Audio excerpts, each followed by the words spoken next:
যখন কঠিন শীত আসবে তখন ওই শীতটা থেকে একটা আশ্রয় প্রার্থনা করতে হয় আল্লাহর কাছে, আল্লাহ এই কঠিন শীত থেকে আমাকে বাঁচাও। কারণ কি জানেন? কারণ হচ্ছে জাহান্নাম বছরে 2টা নিঃশ্বাস ছাড়ে। কয়টা নিঃশ্বাস? একটা নিঃশ্বাস গ্রীষ্মকালে যখন প্রচন্ড দাবদাহ চলে, ওইটা হচ্ছে জাহান্নামের নিঃশ্বাসের ফসল। ওই প্রভাবে পৃথিবীতে এরকম দাবদাহ চলে। এই সায়েন্স বিশ্বাস করবে? করবে না। ওর বিশ্বাসের আমার যায় আসে না। আল্লাহ পাক বলেছেন সত্য, রাসূল বলেছেন সত্য। আরেকটা হচ্ছে শীতকালে যখন প্রচন্ড ঠান্ডা, তখন শীতকালে জাহান্নামের এমন একটা জায়গা আছে যেটা কিন্তু শীতল জায়গা। জাহান্নামের পুরো জায়গাটাই কিন্তু আগুন নয়, এমনও জায়গা আছে যেটা কি খুব শীতল। ওই শীতল অংশ শ্বাস ছাড়লে এই যে পৃথিবীতে সেই এই শীতের একটা প্রভাব চলে আসে, প্রচন্ড ঠান্ডা শৈত্যপ্রবাহ চলে আসে। এটা হয়তো অনেকে বিশ্বাস করবে না, ভুল মনে করবে যে ধর্মান্ত কথাবার্তা।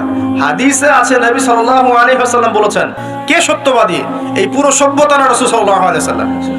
এই বিশ্বের সমস্ত মানুষ সত্যবাদী বেশি না আল্লাহ রাসূল বেশি সত্যবাদী? বাস, আর কোনো দরকার আছে কথার?